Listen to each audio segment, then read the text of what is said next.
Three,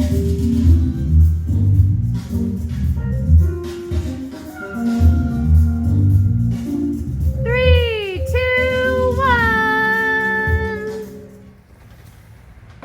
Hey everybody, welcome back to Party Town. This is our final week and our final episode of Offstage Drop the Act. You know, with Halloween right around the corner later this week, isn't it kind of fun sometimes to dress up as somebody you're not? Hey, look at me, I'm a Supreme Court Justice. Order in the court!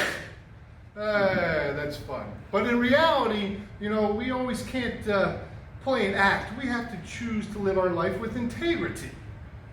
Do you know what integrity is? Our life app says integrity is choosing to be truthful in whatever you say and do. You know, it's very important in real life to develop relationships with people, and they need to know that they can trust you and that who you say you are is who you are. And you know what? That's okay, because God made you amazing. And you can just be yourself, and you can choose to live your life with truth. Speaking of truth, you know, I got a great game that we can play today. It's all about truths and our small group leaders. Come on, let's see what's on the board.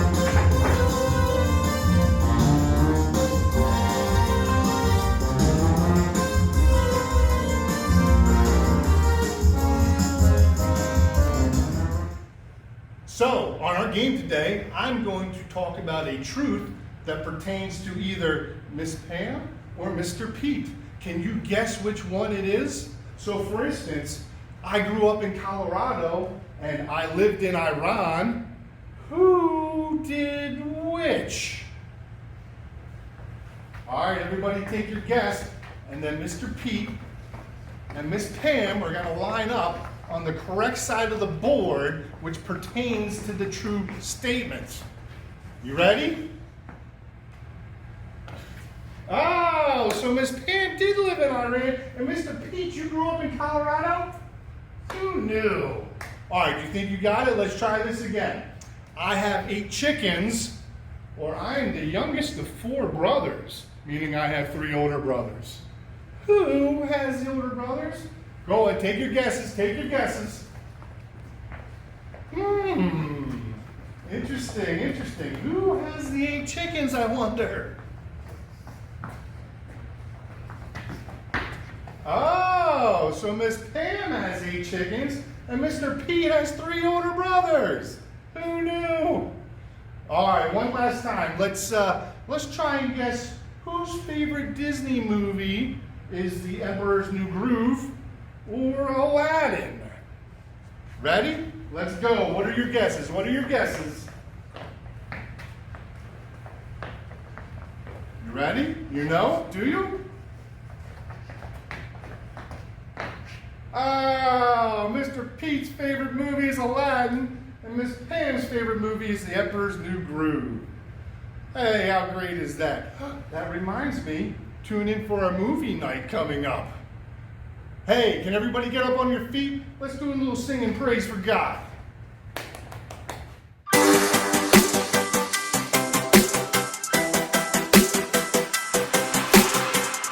Before the day I took a breath, you had a plan for my every step.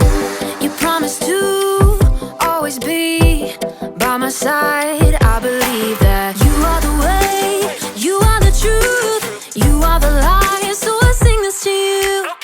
You keep your promises every day. I will believe in everything that you say. Yeah, in the dark I know you're making a way. Jesus, I will trust you. You're always good at everything that you do, and I know everything that you say is true. And every moment you are leading me through. Jesus, I will trust you.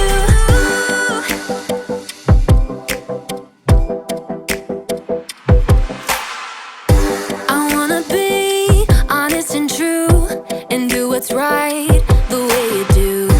You're teaching me to take a stand and live for you, 'cause I believe that you are the way, you are the truth, you are the light. So I sing this to you. You keep your promises every day. I will believe in everything that you say. Yeah, in the dark I know you're making a way.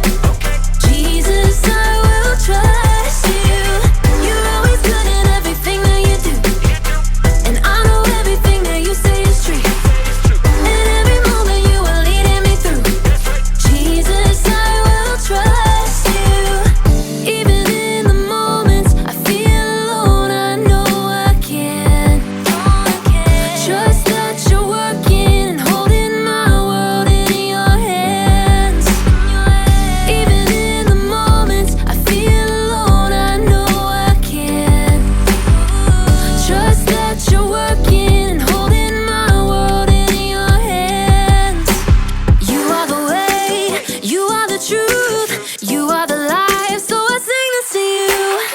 You keep your promises every day. I will believe in everything that you say. Yeah, in the dark I know you're making a way. Jesus, I will trust you. You're always good in everything that you do, and I know everything that you say is true. And every moment you are leading me through. Jesus, I will trust you.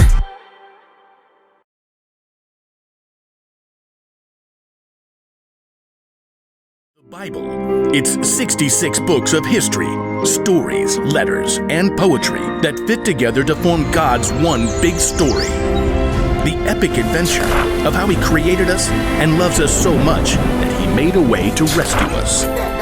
As we travel through the Bible, from Genesis to Revelation, we discover people who met God and found their lives changed forever. Now, for an amazing story.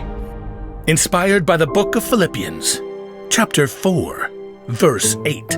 Horatio liked to keep track of things in his head. 5 kinds of cereal in the cabinet. 17 braids on his sister Nala's head. 2 voicemail messages left on his parents' landline phone.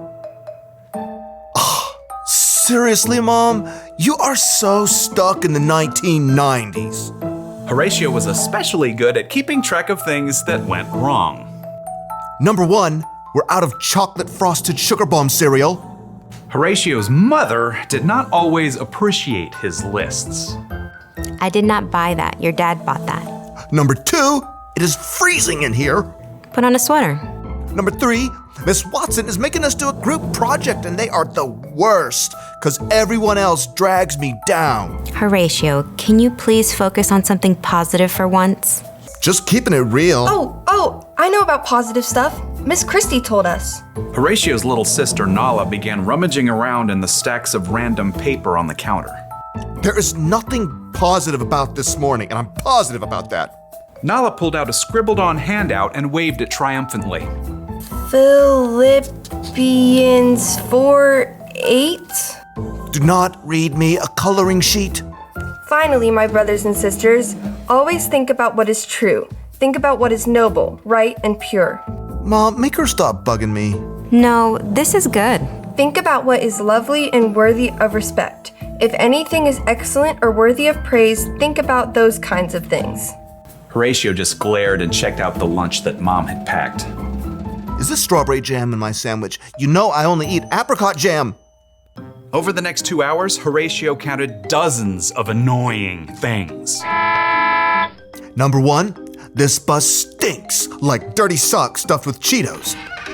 Number 2, the classroom door needs some WD-40. Number 3, Miss Watson is wearing yellow, and I hate yellow. Number 4, this pencil is making a giant callus on my finger. Number 5, group projects are still the worst. Number 6, it's way too hot over here. And to make matters worse, Miss Watson had put Tish James in charge of the group. Ugh. So, we get to do a report on Cape Hatteras Lighthouse. I'll write the history, and Jordan, you can paint a picture, and Horatio, you research stuff about the land and animals around it. Number 7, Tish is super bossy. Oh, and here's a picture of the lighthouse. Tish held up a glossy photograph and Horatio opened his mouth, ready to complain about how boring lighthouses were. But he couldn't do it.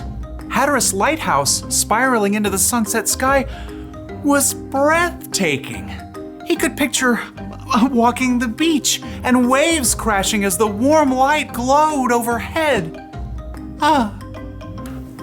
And Horatio couldn't help hearing an echo of his little sister's voice. Think about what is lovely and worthy of respect. There it was, right in front of his face. Horatio found brand new thoughts forming in his brain. Hey, that looks really cool. That's amazing. It was as if a switch had flipped in Horatio's head. After seeing one good thing, he started to see more. Jordan had brought in some paintings he had done. Number 1, Jordan, you are a really great artist. Miss Watson helped Horatio solve some tough fractions by drawing a funny sketch. Number 2, Miss Watson is a super creative teacher. Mom had packed homemade cookies in Horatio's lunch. Number 3, my mom makes the best chocolate chip cookies on the planet. Who wants to share? By the time Horatio got off the school bus, Number 4, Mr. Rob drove us right up to our house because of the rain. he was actually smiling. Mom met them at the door. Hey kids, how was school? At that moment, Nala shook out her wet umbrella all over Horatio. And for a moment, Horatio frowned. Nala braced herself. Sorry. Number 5, I have a closet full of dry clothes upstairs. Nala's eyebrows shot way up. What happened to you? Nothing. I just realized I've got some pretty great things to focus on. So your day went okay? Number 6, it was positively awesome. Horatio beamed and ran upstairs to change his wet shirt. He had a lot of brand new lists to make up in his head. Hey, welcome back, everybody. Great story. So I was thinking to myself, isn't it kind of funny? You know, sometimes when just those terrible things are happening, I found that God's actually in the background making something really good come about of all these terrible things. When you can change your attitude and search for the things that God's doing in the background, it can really have a profound impact on your life. You know, change your attitude and change your life. You know, I was thinking, the disciples, when Jesus died, boy, that must have been horrible. They had to have been terrified, scared. Their best friend had just died, and now they're all out on their own. But we know, looking back on it, that God actually had something really good and important as a result. When Jesus rose 3 days later, the disciples saw that God had a plan working for good as well. Isn't that great? It kind of leads us to our bottom line this week. Focus on what's true. And you know what else you can do? Every day during the week, you can focus on what's true. You can choose to think on purpose, pause, and then act with integrity. And you can spend your time thinking about what's true, especially when God has control of your life and He allows you to think about those things. Something to ponder this week. I'm glad that you all came out to join us. Oh, I have some messages for us. The Masked Singer voting ends tonight at midnight. Make sure that you go on to the HVC website and vote for your favorite masked leader. And have fun with your Party Town watercolors this week. That should be a blast. Thanks for coming, guys. See you next month.